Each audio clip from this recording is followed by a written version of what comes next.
রাজ্য সড়কে জাল ফেললেই উঠছে মাছ। ভাগীরথীর জলে প্লাবিত বিঘার পর বিঘা জমি। রাজ্য সড়কে জাল ফেললেই উঠছে রুই কাতলা সহ হরেক রকমের মাছ। এই দৃশ্য নাকাশিপাড়া ব্লকের বেথুয়া রহরি অগ্রদ্বীপ ঘাট রাজ্য সড়কের আকন্দডাঙ্গা মোড় এলাকার। এর ফলে মৎস্যজীবীদের পৌষ মাস হলেও সর্বনাশ এলাকাবাসীদের, কারণ ভাগীরথীর জল বয়ে চলেছে রাজ্য সড়কের ওপর দিয়ে। এর ফলে বন্ধ ওই সড়ক দিয়ে যান চলাচল। এলাকার বাসিন্দাদের একমাত্র যোগাযোগের মাধ্যম একটি মাত্র নৌকা। সেই নৌকা চেপেই বিপদের ঝুঁকি নিয়ে চলছে যাতায়াত।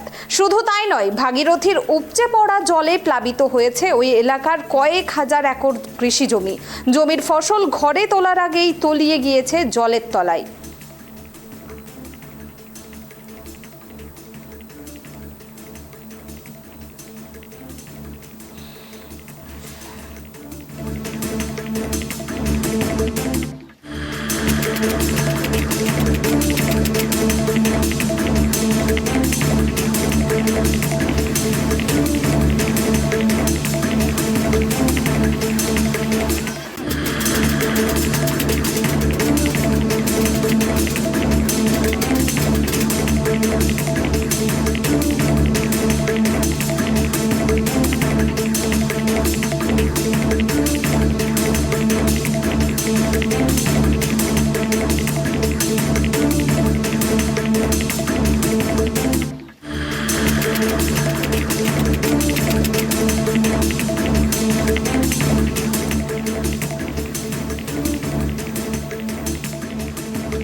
রাজ্য সড়কে জাল ফেললেই উঠছে রুই কাতলা সহ হরেক রকমের মাছ।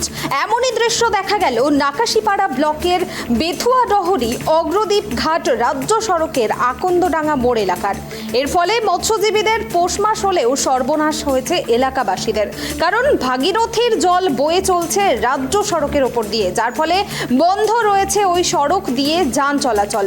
এলাকার বাসিন্দাদের একমাত্র যোগাযোগের মাধ্যম একটি মাত্র নৌকা। সেই নৌকায় চেপেই বিপদের ঝুঁকি নিয়ে চলছে যাতায়াত। শুধু তাই নয়, ভাগীরথীর উপচে পড়া জলে প্লাবিত হয়েছে ওই এলাকার কয়েক হাজার একর জমি। জমির ফসল ঘরে তোলার আগেই তলিয়ে গিয়েছে জলের তলায় সমস্ত কৃষি জমি।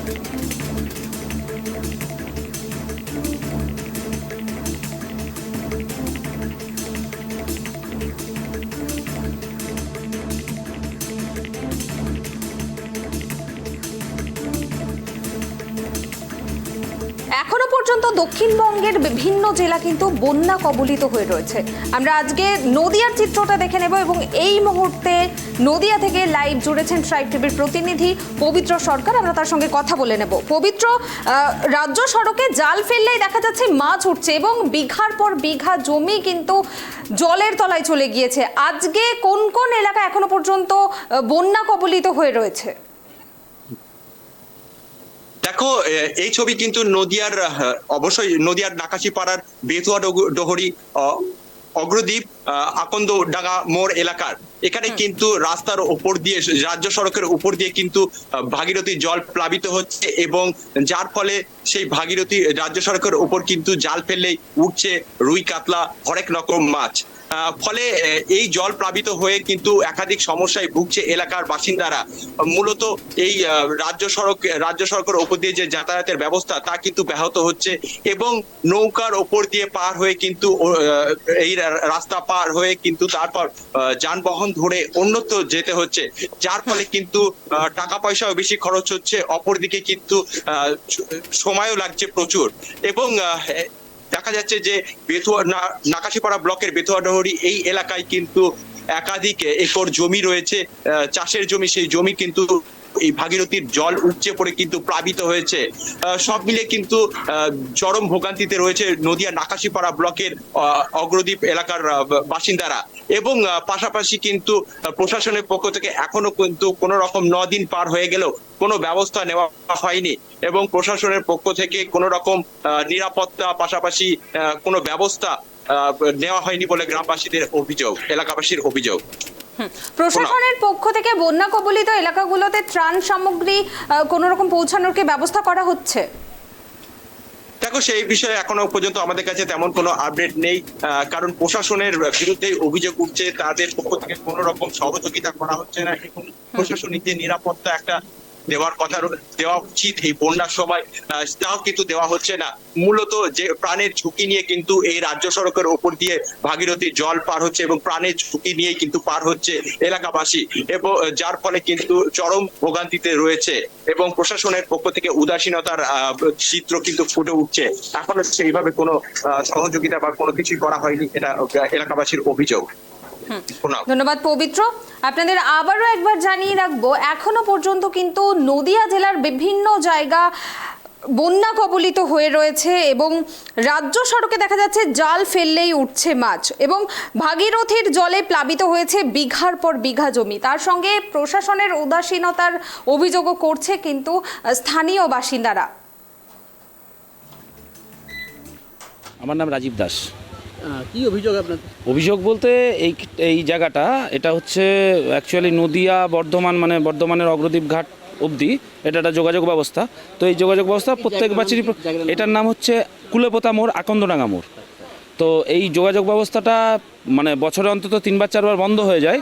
তো প্রচুর স্টুডেন্ট আছে, এমনকি নদিয়ার মধ্যে আমাদের এই পাশে দুটো গ্রাম আছে, যেটা মধুপুর আর বৈদ্যনাথপুর, এই গ্রাম দুটোর সাথে যোগাযোগ পুরো বন্ধ।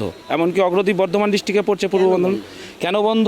এই রাস্তার উপর দিয়ে জল যাচ্ছে, জলটা আজকে তাও একটু কমেছে। তো জলটা ভাগীরথী নদীর যে জলটা এইটা ঢুকে গিয়ে প্রচুর চাষের জমি নষ্ট হয়েছে।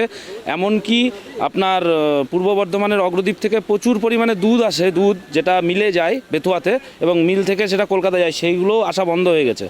তো আর মানুষের যোগাযোগ ব্যবস্থা তো পুরোপুরি বন্ধ, বিচ্ছিন্ন। আর জল ঢোকারও মোটামুটি 3 থেকে 4 দিন পরে নৌকা একটা ব্যবস্থা করেছে, তাও প্রশাসনের তরফ থেকে না। প্রশাসনের গাড়ি সেদিনকে এসেছিল, এখানে গাড়ি ঘোরাতে গিয়ে একটা ছাগল চাপা দিয়ে পালিয়ে গেল, আর প্রশাসনের গাড়ি আসেনি, বিডিও অফিসের গাড়ি, কোনো গাড়ি আসেনি। তো সেই জায়গায় দাঁড়িয়ে পাবলিক নৌকা এখানেরই 2-3 জন আছে, তারা ব্যবস্থা করে পাবলিক নৌকা চালাচ্ছে তারা তাদের মতো, এই হচ্ছে ব্যাপার। তো এই পাবলিক নৌকা ব্যবহার করতে গিয়ে তাদেরও একটা নৌকাটা ভাড়া করে নিয়ে আসতে গিয়ে তাদেরও একটা খরচ বেশি, আর ভাড়াটাও বেশি হয়ে যাচ্ছে, এটা একটা প্রবলেম। প্রশাসনের তরফ থেকে কোনো উদ্যোগ নেওয়া হয়নি এই অবধি। বা এখানে আমরা চাইছি এখানে যদি একটা ব্রিজের ব্যবস্থা করা যায়। আমরা প্রত্যেক বিডিওকেই নির্দেশ দিয়েছি যে লোকালি যেখানে সড়কে যাতায়াত করা এখন সম্ভব হচ্ছে না, সড়কের উপর দিয়ে জল যাচ্ছে, সেখানেই লোকাল কান্ট্রি বোট যেটা বলে, দেশি নৌকো, সেটা ওখানে রাখতে এবং তাতে যা যা সিকিউরিটি অ্যারেঞ্জমেন্ট, সেফটি সিকিউরিটির অ্যারেঞ্জমেন্ট, এটাও যাতে দেখা হয়, এটাও নির্দেশ দিয়েছি। তো আপনি যে জায়গাটা বললেন, আমি সেটাও নিশ্চয়ই আমি খোঁজ নেব বিডিওর কাছ থেকে। আর অন্যান্য জায়গায় নাকাশিপাড়াতেই যেরকম বিডিও এবং তার ত্রাণ দপ্তরের কর্মাধ্যক্ষ, তাদেরকেও আমরা নির্দেশ দিয়েছি এবং তারা কনফার্মেশনও দিয়েছেন যে তারা লোকালি কান্ট্রি বোর্ড কিন্তু ব্যবস্থা করেছেন।